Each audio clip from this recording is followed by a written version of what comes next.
क्या बच्चों, आपको भी प्रिंसिपल्स लर्न करने में बहुत डिफिकल्टी आती है? वेल, इसको थोड़ा सा बहुत सिंपल वे में आज हम समझते हैं। Hi everyone, welcome to Arora tutorials. So बच्चों, उम्मीद करता हूँ कि आप सब अच्छे होंगे। सो क्लास 12th का हम आज न्यू चैप्टर स्टार्ट करने जा रहे हैं। वो है chapter number is principle of management. अब प्रिंसिपल ऑफ मैनेजमेंट होता क्या है, चलो स्टार्ट करते हैं बेसिक से। सो टाइम को ना वेस्ट करते हुए शुरू करते हैं।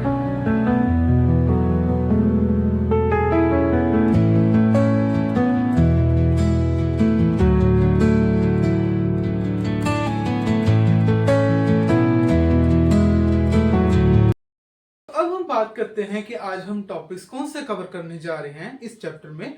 सबसे पहले हम टॉपिक देख रहे हैं introduction to what is principle of management, then उसका मीनिंग, उसके बाद कैरेक्टरिस्टिक्स और या nature of principle of management क्या होता है, उसके बाद इंपॉर्टेंस। देन यहाँ पर दो ऑथर्स आते हैं जिसके बारे में हम स्टडी करेंगे। आप उसको जानते होंगे बट फिर भी आपको पता होना चाहिए। एक होते हैं हेनरी फॉल, जिन्होंने मैनेजमेंट के ऊपर प्रिंसिपल्स एस्टेब्लिश किए हैं, उसके बारे में हम स्टडी करेंगे। एक ऑथर हैं एफ.डब्ल्यू. टेलर के बारे में, उसके बारे में भी हम नेक्स्ट वीडियोस में आगे हम देखेंगे। सो उनकी क्या हिस्ट्री है और उसके कौन से इंपॉर्टेंट प्रिंसिपल्स हैं जो मैनेजमेंट को डिफाइन करते हैं, उनकी एक्टिविटीज को डिफाइन करते हैं जिससे वो ऑब्जेक्टिव्स अचीव कर सकें। ठीक है, सो टाइम को ना वेस्ट करते हुए शुरू करते हैं from the basic introduction of principles of management.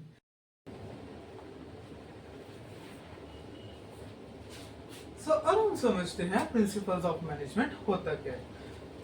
Basic introduction के साथ हम देखते हैं management has faced several problem. जैसे कि आपको पता है कि मैनेजमेंट को ना काफी प्रॉब्लम्स को फेस करना पड़ता है। Day to day daily situations हो सकती हैं, न्यू चैलेंजेस हो सकते हैं, टेक्निकल चेंजेस आ जाते हैं, तो उनको काफी प्रॉब्लम्स होती हैं। प्रिंसिपल का मतलब यहाँ पर ये है टू प्रोवाइड गाइडलाइंस। एक तरह की गाइडलाइंस होती हैं जो मेन काम करती है प्रिंसिपल्स को डिफाइन करने में और मैनेजर को हेल्प करती है ताकि वो अपने डिसीजन अच्छी तरह से ले सके और अपने ऑर्गेनाइजेशन के ऑब्जेक्टिव्स को अचीव कर सके। ठीक है, एक बार यहाँ पर भी देख लेते हैं। Management has face several problem in the organisation due to changing of business environment. Business environment की बिजनेस के ऑल ओवर जो सराउंडिंग होती है, जो एक्सटर्नल और इंटरनल फोर्सेस होती हैं, वो चेंजेस आते रहते हैं। जैसे पॉलिसी चेंज हो जाना, गवर्नमेंट की रूल्स पॉलिसीज चेंज हो जाना, ठीक है, टैक्सेशन के रूल चेंज हो जाना, या कोई अदर सोसाइटी सोशल चेंजेस आ जानी। उसकी वजह से ये चेंजेस आने को इफेक्टिव पड़ता है। यहाँ पर जो काफ़ी प्रॉब्लम्स को फेस करना पड़ता है, तो उसको सोल्यूशन सॉल्व करने के लिए प्रिंसिपल्स हेल्पफुल होते हैं। प्रिंसिपल यहाँ पर जो गाइडलाइंस है बताते हैं मैनेजर को और हेल्प करते हैं टू टेक वेरियस डिसीजन लेने में हेल्प करते हैं। ठीक है, प्रिंसिपल ऑफ मैनेजमेंट बेस करते हैं वो ब्रॉड और जनरल गाइडलाइंस होती हैं जो डिसीजन मेकिंग और ह्यूमन बिहेवियर के मैनेजर को इन्फ्लुएंस भी करता है और हेल्प भी करता है। ये है basic introduction of principles of management के बारे में। ठीक है, अब हम इसके बारे में मीनिंग थोड़ा सा समझते हैं जिससे हमें और क्लियर होगा कि प्रिंसिपल ऑफ मैनेजमेंट क्या होता है। चलो देखते हैं। अब हम समझते हैं प्रिंसिपल ऑफ मैनेजमेंट का मीनिंग क्या है। चलो देखते हैं। सबसे पहले principles of management broadly define किया गया है एज अ फंडामेंटल ट्रूथ और गाइडलाइंस जो एक मैनेजर डिसीजन मेकिंग के लिए फ्रेमवर्क क्रिएट करती है। अब यहाँ पर गाइडलाइंस बहुत आ रहा है क्योंकि ये मीनिंग ही मेन है, क्योंकि एक फंडामेंटल ट्रूथ बताता है कि क्या सही है एक मैनेजर डिसीजन लेने के लिए, एक तरह के फ्रेमवर्क बनाता है जिससे मैनेजमेंट को हर डिसीजन लेने में इफेक्टिवली हेल्प मिलती है। ठीक है, मैनेजमेंट को हेल्पफुल मिलती है कि कैसे प्लान करना है, कैसे ऑर्गेनाइज करना है, कैसे लीड करना है, कैसे हर एस्पेक्ट को कंट्रोल करना है ताकि जो भी ऑर्गेनाइजेशन के गोल्स हैं वो एफिशिएंटली अचीव हो सके। मैनेजमेंट में सारा एज अ ह्यूमन बिहेवियर है ना, वो सारे डिसीजन भी लेगा। सारे डिसीजन को इफेक्टिवली करने के लिए प्रिंसिपल्स एक तरह की इंस्ट्रक्शंस कह सकते हो, गाइडलाइंस कह सकते हो, जिससे आपको हेल्प मिलती है। एक एग्जांपल से समझिए जिससे आपको ये और अच्छी तरह से क्लियर होगा। मान लो ये मिस्टर ए है और ये इसकी ग्रुप टीम है। लेट मिस्टर बी, ये सी है, ये डी है। मतलब ये 3 मेंबर्स की हैं जो इसके टीम में काम करते हैं, ठीक है। इसने ऑर्डर देना है कि हमें ये पर्टिकुलर टास्क कंप्लीट करना है, इतने मंथ में हमें कंप्लीट करना है, ये हमारा टारगेट है। सो ऑन इन्होंने ये चीज़ दे दी गई है, ठीक है। अब ये जो मैनेजर्स हैं, अब ये जो इनको आगे कंप्लीट करना है, तो वहाँ पर आपको एक मैनेजर को सारा डिसाइड करना पड़ेगा कि मुझे कैसे टीम को डिसाइड क्लियरिटी इंस्ट्रक्शंस देनी है, कैसे मैंने वो टास्क को कंप्लीट करना है। अगर यूनिटी ऑफ कमांड है, सो एग्जैक्ट वे है जिससे वो क्लियरिटी होगी कि उसको कैसे प्लान करना है, कैसे डिसीजन लेना है, ठीक है। मैनेजमेंट में ना 2 एस्पेक्ट आते हैं, एक आता है ऑब्जर्वेशन मेथड और दूसरा आता है एक्सपेरिमेंट मेथड। जैसे साइंस में हम देखते हैं ना कि एक्सपेरिमेंट करके ही पता लगता है उसका क्या रिजल्ट है, सो ऐसे ही मैनेजमेंट में भी ये 2 एस्पेक्ट लगाए जाते हैं। ऑब्जर्व किया जाता है कि अगर हमने ये टास्क दिया है, ये इस टीम ने उसको दिया है, तो ये ऑब्जर्व करेगा मिस्टर ए कि जो मैंने सोचा है कि उसके अकॉर्डिंग वो काम हो रहा है, जैसे मैंने उनको इंस्ट्रक्शन दिए कि एग्जैक्ट वो वे में काम कर रहा है। सो ये जो चीज़ है वो प्रिंसिपल ऑफ मैनेजमेंट में as a unity of command की तरह देखते हैं, यूनिटी ऑफ डायरेक्शन देते हैं, जिससे वो जो ऑब्जेक्टिव्स हैं, जो पर्टिकुलरली ऑब्जेक्टिव्स हैं, वो पर्टिकुलर टाइम पीरियड पे अचीव हो सके। एक्सपेरिमेंट करके देखते हैं, कोज इफेक्ट रिलेशनशिप लगा के देखते हैं कि वो चीज़ काम करेगी या नहीं करेगी, इस तरह की गाइडलाइंस प्रोवाइड करती है। सो ये एक तरह का सोल्यूशन है जिससे वो मैनेजमेंट को हेल्प मिलती है। सो ये प्रिंसिपल ऑफ मैनेजमेंट कहते हैं। सिंपलर टर्म में भी समझते हैं, आई नो वो थोड़ा सा कॉम्प्लेक्स तो हो गया, बट आपको सिंपल वे में भी समझा देते हैं। तो सबसे पहले प्रिंसिपल ऑफ मैनेजमेंट एक तरह की सेट ऑफ इंस्ट्रक्शंस हैं जो मैनेजमेंट को यूज़ करते हैं एक अच्छा डिसीजन लेने के लिए, अच्छा एफिशिएंटली काम करने के लिए, टाइम पे काम करने के लिए, लोगों के साथ हेल्प देयर ऑर्गेनाइजेशन सक्सीड करने के लिए। क्योंकि मैनेजमेंट का मेन मतलब आपको पता ही है, to work getting done through other, कि दूसरों से काम करवाने के लिए आपको पहले बहुत अच्छी तरह से प्लानिंग करनी पड़ेगी, डिसीजन लेने पड़ेंगे, ताकि उसी से आपकी जो टीम है वो अच्छी तरह से रन कर सके।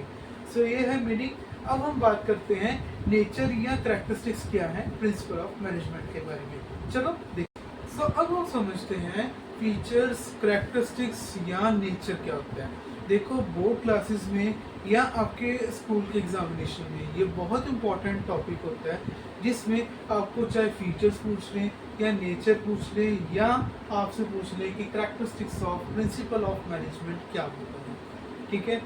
हर टॉपिक की क्लैरिटी इसमें आपको पता होनी चाहिए, ठीक है। फीचर्स आ जाए, नेचर आ जाए या करैक्टरिस्टिक्स आ जाए, आपको ऐसे ही चार्ट फॉर्म में प्रेजेंट कर सकते हो और साथ में आपको इसकी एक्सप्लेनेशन प्रेजेंट कर दे, जिससे आपका आंसर बहुत अच्छी तरह से प्रेजेंट हो जाएगा, ठीक है। चलो समझते हैं। सबसे पहले वैसे तो बहुत सारे फीचर्स हैं मैनेजमेंट को, प्रिंसिपल को डिफाइन करने के लिए काफ़ी तरह का करैक्टरिस्टिक्स भी डिफाइन होती हैं, उसमें नेचर भी पता लगता है, फीचर्स भी पता लगती हैं, सेम चीज़ें हैं। चलो देखते हैं। तो सबसे पहले यहाँ पर मैंने तो कुछ डिफाइन की हैं, चलो देखते हैं। सबसे पहले आता है जनरल गाइडलाइंस, कि एक तरह की गाइडलाइंस प्रोवाइड की जाती है जिससे मैनेजमेंट को हेल्प मिलती है, वो अपने डिसीजन मेकिंग अच्छी तरह से ले सकते हैं। ब्रीफ में बता रहा हूँ, डिटेल में भी समझेंगे। उसके बाद यूनिवर्सली एप्लीकेबल। अब यहाँ पर ये नहीं होता कि जो प्रिंसिपल्स हैं वो जस्ट एक जगह अप्लाई किए जाएंगे, नहीं, या पर्टिकुलरली फील्ड के लिए किए जाएंगे, नहीं। चाहे ऑर्गेनाइजेशन छोटी है चाहे ऑर्गेनाइजेशन बड़ी है, आपका नेचर चाहे लार्ज स्केल पे है चाहे स्मॉल स्केल पे है, लोकेलिटी आपकी कोई अर्बन एरियाज पे है या आपकी हाई मेट्रोपॉलिटन एरियाज पे है, सो जो आपकी ऑर्गेनाइजेशन में हर जो प्रिंसिपल्स हैं मैनेजमेंट के, हर फील्ड में, हर कंट्री में एप्लीकेबल होते हैं, यूनिवर्सली एप्लीकेबल होते हैं। जो उसके रूल्स हैं, जो इंस्ट्रक्शंस हैं, वो सेम हैं बिल्कुल, ठीक है। पर वो डिपेंड करता है कि आप कौन सी सिचुएशन को, वो डिफरेंट सिचुएशन में डिफरेंट प्रिंसिपल अप्लाई किया जाता है, सिंपल। इस चीज़ को आपको समझना है। उसके बाद मेनली बिहेवियर।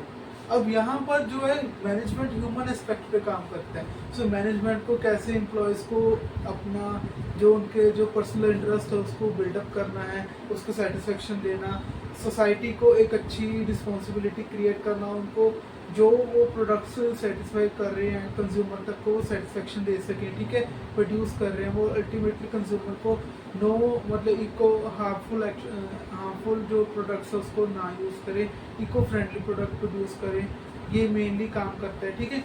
और इसमें जो मेनली देखा जाता है जो भी काम टास्क है वो डेलीगेट करता है वो होना चाहिए उसकी क्वालिफिकेशन के बेस पे, उनकी क्या स्किल है, क्या एबिलिटी है, कैपेबिलिटी के अकॉर्डिंग ही उनको काम डेलीगेट करना चाहिए, जिससे काम बहुत स्मूथ चलता है और क्लैरिटी रहती है क्या अथॉरिटी है, क्या रिस्पॉन्सिबिलिटी है और कैसे प्रिंसिपल अप्लाई किया जा रहा है, ठीक है।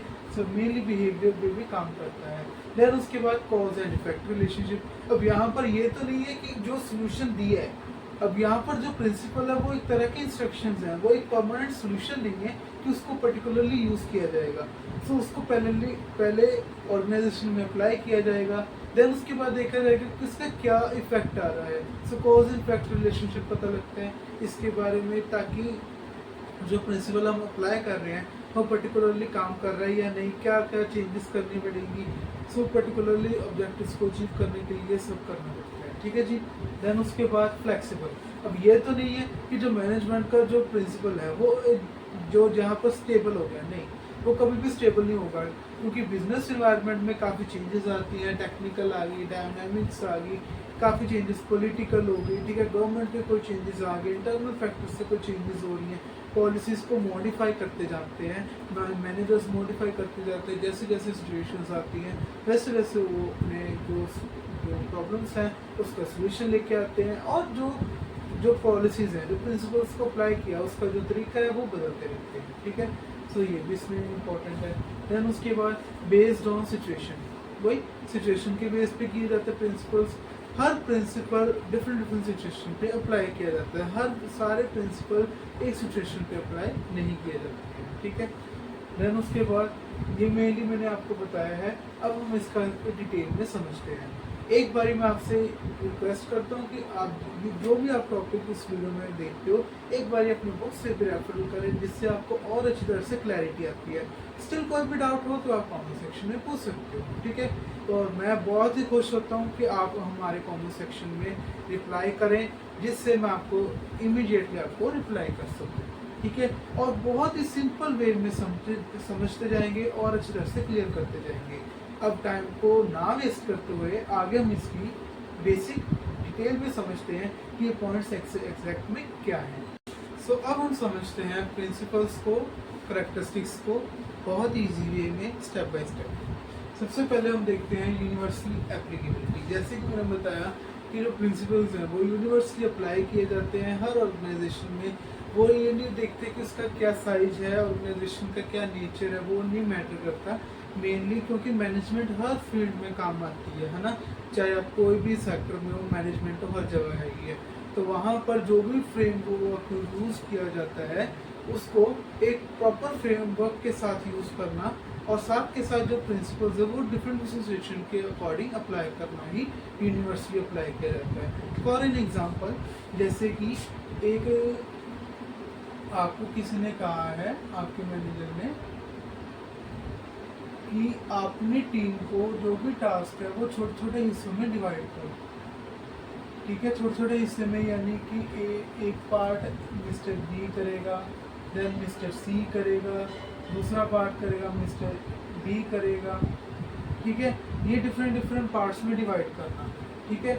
सो ये चाहे एक छोटी बिजनेस में भी काम कर सकते हैं कि वर्क को डिवाइड करना पर्सन्स में या ऑर्गेनाइजेशन में भी, तो ये तो यूनिवर्सली अप्लाई हो गया।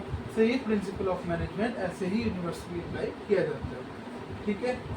सो नेक्स्ट आगे यहाँ पर इन्होंने बताया जनरल गाइडलाइंस। अब जनरल गाइडलाइंस क्या होगी, जैसे कि मैनेजमेंट प्रिंसिपल्स है वो स्टेट किए जाते हैं, ऑर्गेनाइजेशन की तरह एक गाइडलाइंस प्रोवाइड किए जाते हैं जो मैनेजमेंट की अप्लाई किए जाते हैं एज पर जब भी उनको नीड चाहिए या नेचर ऑर्गेनाइजेशन का, तभी वो यूज़ करते हैं। जैसे कि यूनिटी ऑफ कमांड, आगे आप इसको प्रिंसिपल स्टडी करोगे, वो है unity of command. Unity of command बच्चे क्या कहते हैं कि जो एम्प्लॉय है वो अपने जो ऑर्डर हैं वो अपने मैनेजर से ही रिसीव करे, ठीक है। ये मैनेजर हैं, ये एम्प्लॉय हैं, जो भी रूल्स हैं वो ये मैनेजर से ही रिसीव कर सकता है, ठीक है। सो ये एक तरह का प्रिंसिपल है, कोई गाइडलाइंस है जो वो पर्टिकुलरली ऑर्गेनाइजेशन में अप्लाई किया जाता है। सो इसे ही हमें कहते हैं general guidelines. So I hope कि आपको ये क्लियर हुआ होगा। अब हम इसके आगे और टॉपिक्स को देखते हैं। सो अब हम बात करते हैं कुछ जो प्रिंसिपल्स हमने यहाँ पर मेंशन किए हैं, फीचर्स, उसके बारे में हम डिस्कस करते हैं। सबसे पहले यहाँ पर हमने दिया गया है कि कॉज एंड इफेक्ट रिलेशनशिप क्या होता है। कॉज एंड इफेक्ट वर्ड्स में आप देखो कि कॉज है कि मीन्स प्रॉब्लम, कि ये कारण है, और इसका हम टेक्निक लगा के हम बेसिकली देखेंगे कि इसका इफेक्ट क्या आता है। मान लो एग्जांपल है, जैसे कि आप अपनी ऑर्गेनाइजेशन में सेल्स इंप्रूव करना चाहते हो, ठीक है। आप अपने जो टेक्निक्स जो आप काम करते हो उसको इम्प्रूव करते हो, न्यू वे के साथ अप्लाई करते हो। तो आप देखोगे पर्टिकुलरली जो आप काम कर रहे हो, मान लो कि आपने वो जो पर्टिकुलरली प्रोडक्शन कर रहे हो वो आपने 10x कर दी और मिनिमम कॉस्ट पे कर दी, तो उसका आउटकम क्या निकला। वो आपकी प्रॉब्लम थी कि आपकी सेल्स नहीं इंक्रीज हो रही थी, वो उसके साथ आपकी सेल्स बूस्ट कर दी, तो एक पॉजिटिव इफेक्ट आया। अब उसके साथ दूसरी एग्जांपल अगर साथ में लें कि आपको कहा गया कि ऑप्टिमम जो रिसोर्सेज है उसका कम से कम उसका यूज़ करना है, बट आपकी जो अदर टीम्स है, जो डिपार्टमेंट्स में जो काम एम्प्लॉयज़ हैं, उन्होंने वेस्टेज कर दी, ठीक है।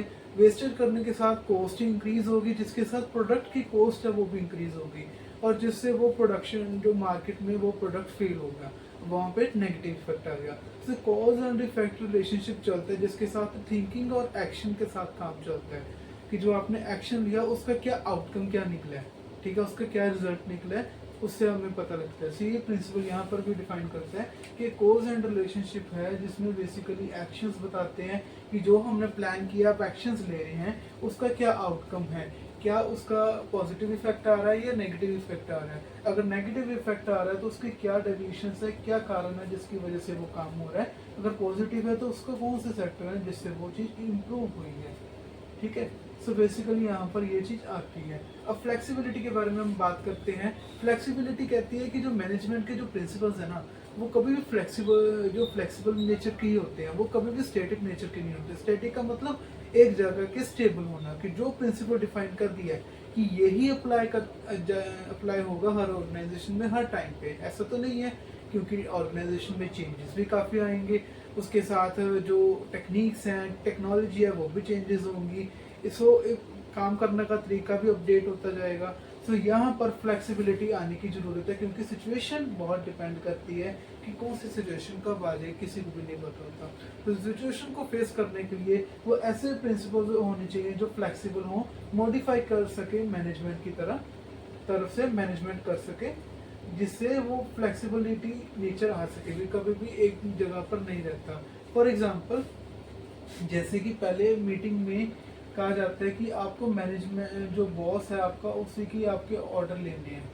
बॉस ने जो आपको प्लानिंग कर दी, उसने उसी के अकॉर्डिंग सारा काम अरेंज किया जाएगा, उसके अकॉर्डिंग ही काम सारा किया जाएगा। बस बॉस ने थोड़ा सा इनिशिएटिव लेके थोड़ा सा फ्लेक्सिबिलिटी कर दी कि अब जो मेंबर्स है ना, जो एम्प्लॉयज़ हैं, वो साथ के साथ वो भी इनिशिएटिव करेंगे, अब ओपन आइडियाज़ देंगे, जिससे वो अपना जो आइडियाज़ एक अच्छा प्लान बना सके। इससे क्या होगा, जो एम्प्लॉयज़ हैं वो अपने आप को इम्पोर्टेंट फील करेंगे, और जो ओपन आइडियाज़ आएंगे, एक अच्छी कम्युनिकेशन होगी, जिसके साथ वो एक फ्लेक्सिबिलिटी आ गई उसके डिसीजंस में। सो यही है कि पास्ट से और प्रेजेंट में चेंज लेके आना, मेथड को चेंज करना, जिससे ऑर्गेनाइजेशन के गोल्स अचीव हो सके, वो फ्लेक्सिबिलिटी कहलाता है, ठीक है। अब हम बात करते हैं बिहेवियर के बारे में। जैसे कि आपको पता है कि जो मैनेजमेंट है ना, वो बिहेवियरल कंसेप्ट में बहुत चलता है। जैसे कि आपको पता है कि मैनेजमेंट में ह्यूमंस के अकॉर्डिंग काम किया जाता है। मैनेजमेंट में सारी टॉप मैनेजमेंट है जो सारे डिसीजन लेती है, देन हर लेवल है जो मैनेजमेंट में काम करता है, आपको पता ही है ना।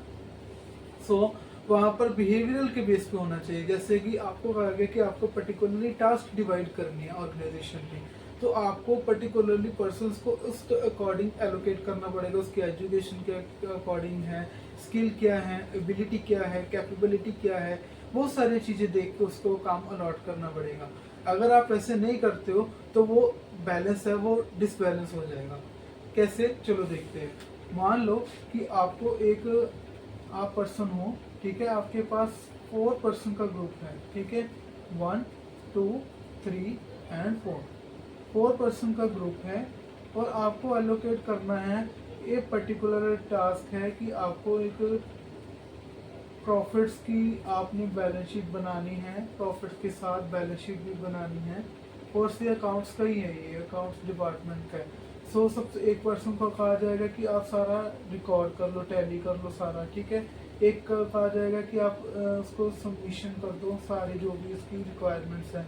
थर्ड पर्सन को कहा जाएगा बैलेंसिंग चेक करो। और फोर्थ पर्सन को कहा जाएगा कि फाइनल रिपोर्ट तैयार करके मुझे सबमिट करो, मैंने अपने डिपार्टमेंट हेड पर सबमिट करना है। सबको डिफरेंट डिफरेंट काम अलॉट कर दिया गया, जिससे क्या होगा, जो भी सारा काम है वो डिवाइड हो जाएगा, सारा प्रेशर डिवाइड हो जाएगा। और जो पर्टिकुलरली बिहेवियरल प्रिंसिपल है वो यूनिटी ऑफ डिवीजन यहाँ पर अप्लाई कर दिया जाएगा। सो ऐसे ही ये बिहेवियर कंसेप्ट में भी काम करता है। सो आई होप आपको ये टॉपिक तो बहुत अच्छी तरह से क्लियर हुआ होगा। सो अब आपको यहाँ पे कमेंट सेक्शन में क्या करना है, आपको बताना है कि जो मैंने प्रिंसिपल्स, जो आपको मैंने यहाँ पर फीचर्स बताए हैं उसके रिलेटेड आपके क्या एग्जांपल दे सकते हो आप अच्छी, वो आपको कमेंट सेक्शन में बताना है।